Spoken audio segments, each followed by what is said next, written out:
In the 4th year of Hezekiah's reign, King Sennacherib of Assyria invaded the northern kingdom of Israel, ruled by King Hoshea.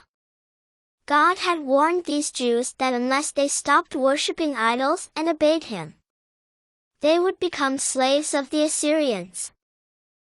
The Assyrians laid siege to Samaria, and 2 years later captured the city. The inhabitants were led back to Assyria as captives, just as God had warned. Hezekiah repaired the city walls, in anticipation of the eventual invasion of the Assyrians. He consulted with his officials and military advisors, and they decided to stop the flow of the springs outside the city. For they said, "Why should the kings of Assyria come here and find plenty of water?" So they organized a huge work crew to stop the flow of the springs, cutting off the brook that ran through the fields.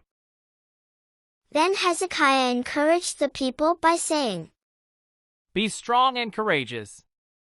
Don't be afraid or discouraged, because of the king of Assyria or his mighty army. For there is a power far greater on our side. He may have a great army, but they are merely men. We have the Lord our God to help us, and to fight our battles for us." Hezekiah's words greatly encouraged the people. Hezekiah's tunnel redirected water from the Gihon spring, located outside Jerusalem's city walls, to the pool of Siloam, inside the city. Excavating this underground channel was a remarkable engineering feat. The winding tunnel, carved through solid rock, was completed by workers digging simultaneously from opposite ends. To this day, scholars remain intrigued by how the two teams managed to meet so precisely in the middle. Discovered in 1880 near the Siloam end of the tunnel, and now housed in the Istanbul Archaeological Museum, the Siloam inscription provides a glimpse into the accomplishment.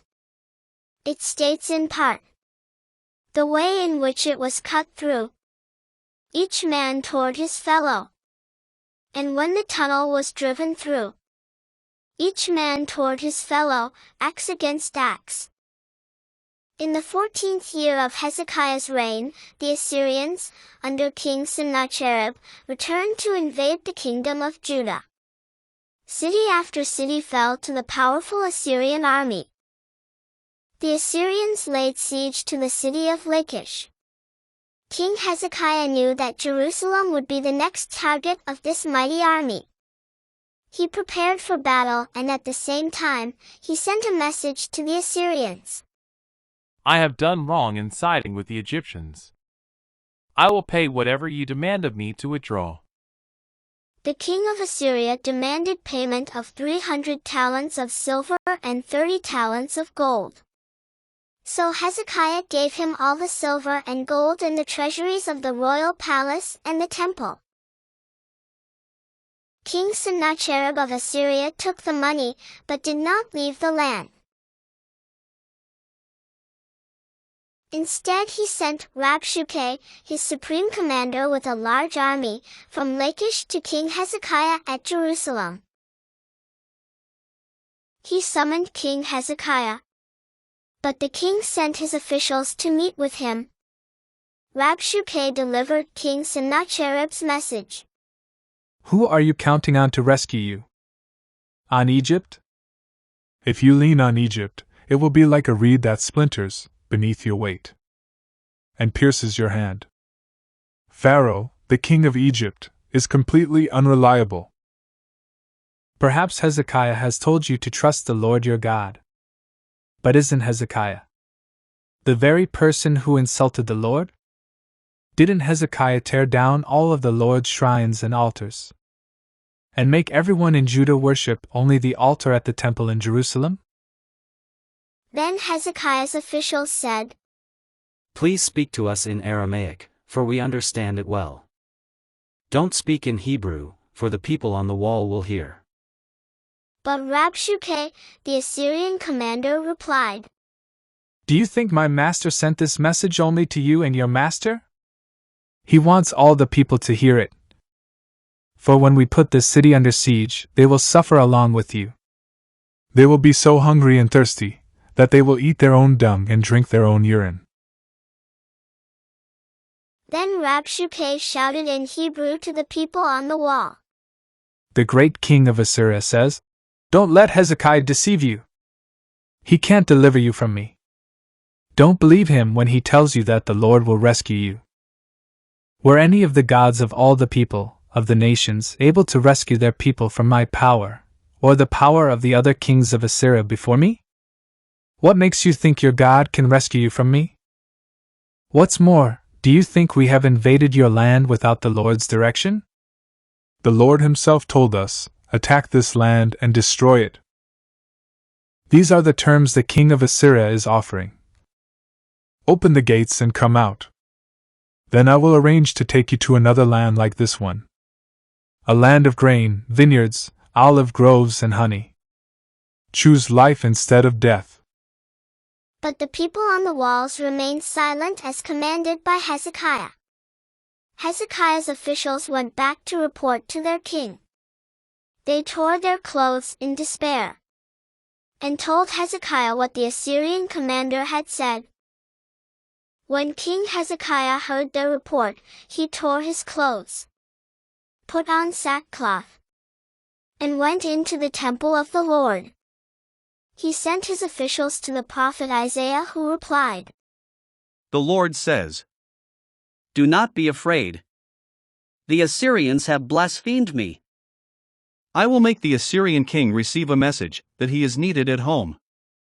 So he will return to his land, or I will have him killed with a sword.'" Meanwhile, the Assyrian commander left Jerusalem and went to consult the king of Assyria, who had left Lachish and was attacking Libnah. Soon afterward, King Sennacherib received word that King Tirhakah of Cush was leading an army to fight against him. Before leaving to meet the attack, he sent messengers back to Hezekiah in Jerusalem with this message: "Do not let the God you rely on deceive you. Did the gods of other nations I have conquered deliver them?" When Hezekiah got the message, he took it to the temple and spread it out before God. Look at the words of Sennacherib, who ridicules you, Lord. It is true that the kings of Assyria have destroyed all these nations, and they have thrown the gods of these nations into the fire and burned them. But these were not gods, only idols of wood and stone shaped by human hands. Deliver us from the Assyrians, so all nations will know that you alone are God. Isaiah the prophet had a message from the Lord for Hezekiah. "The king of Assyria will not enter the city, or build a siege ramp against it. They will not even shoot an arrow at it. The king will return to his own country. For my own honor and for the sake of my servant David, I will defend this city and protect it." That night, the angel of the Lord went out to the Assyrian camp and killed 185,000 Assyrian soldiers. When the surviving Assyrians woke up the next morning, they found corpses everywhere. Then King Sennacherib of Assyria broke camp and returned to his own land. He went home to his capital of Nineveh and stayed there. One day, while King Sennacherib was worshipping in the temple of his god Nisroch, his sons assassinated him. That is how the Lord rescued Hezekiah and the people of Jerusalem from King Sennacherib of Assyria, and from all the others who threatened them. So there was peace throughout the land.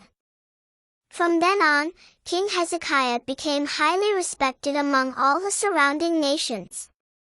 And many gifts for the Lord arrived at Jerusalem, with valuable presents for King Hezekiah too.